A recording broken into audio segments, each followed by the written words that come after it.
So let's talk a little bit about then, I want to get back to the heart of the city. There's so much richness there. And of course, Burnsville is a much bigger community, but this is a wonderful example of how people come together, because people from other areas of Burnsville come in, as well as other parts of the state. There's arts there and many attractions there. Many of them at the Performing Arts Center, which I know is really important to you and has been something you've worked very hard on. And it hasn't always been easy. I remember when you talk about, some people sitting back and critiquing, there was certainly some of that going on. I remember when the groundbreaking happened, and it was a pretty sparsely attended event. And then I fast forward to whatever months, or maybe a little over a year, whatever it was, when the place was built, and there was a big celebration at it, and there was thousands of people there. So it's remarkable how things change, and it's hopeful in a way. So I think it can be very lonely to be a leader. It can be lonely to be putting yourself out there when people are taking shots. So tell us a little bit about, and I know there was others that were very involved, citizens that were very involved in developing the Performing Arts Center. Burnsville has always had the Burnsville Area Society for the Arts. They were very much involved from the very beginning, and they were the group that were part of looking at art in the heart of the city.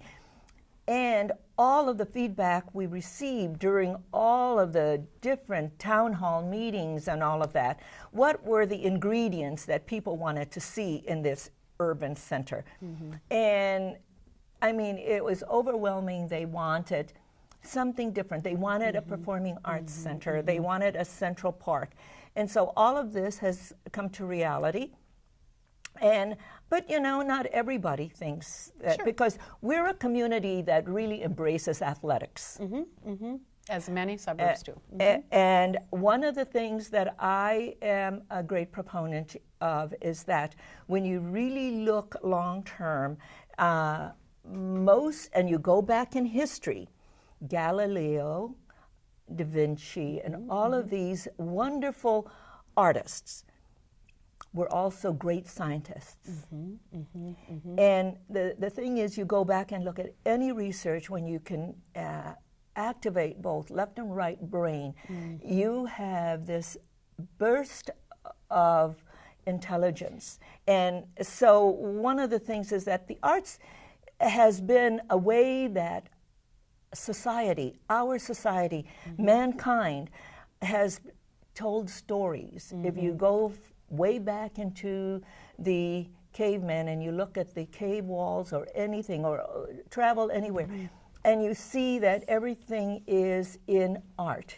They didn't have the written language, but in artistic form. They could communicate with us today. With flourishes often. It was often utilitarian, and yet there were flourishes, right? Yes. So the thing is, we can't ignore the value of the arts in terms of our intellectual progress. What you're getting at is, it reminds me of Dan Canaham's, his research or his book on fast and slow thinking.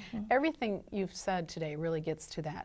From going back to when you were a little child. Now, a 5-year-old's a pretty fast thinker, generally not terribly patient with things, but your father was so good at showing you how your little project was part of this bigger, longer-term project and something that would leave an impact. And so you could see that whole picture, and you mentioned it, and it's so utterly and sometimes sadly clear that right now we're in this information age, overload age, particularly with media, and all the stressors that go on in our lives, where we want everything now, we want it yesterday, and it just doesn't always work that way. So what you did with the Performing Arts Center, and many things it sounds, what the city, the community as well did, was we're able to kind of hold in tension both the fast and the slow thinking. The slow thinking being what are the impacts of the arts? Because they can be a little bit more abstract than sports. And we go to a sports event, and our blood pressure goes up, and we're excited, and we're celebrating or booing or whatever it is.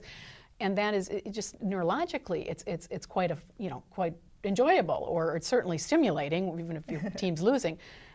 Arts are different. They're also very stimulating, but in a very different way. And so you're getting at that. And this community is doing something more than just delivering services and amenities. It's actually developing a future, right? Absolutely. And you know what, the Performing Arts Center, because it's a multi-purpose facility, and if you go now to the Performing Arts Center, you will see work by 3 wonderful artists from Burnsville and our area.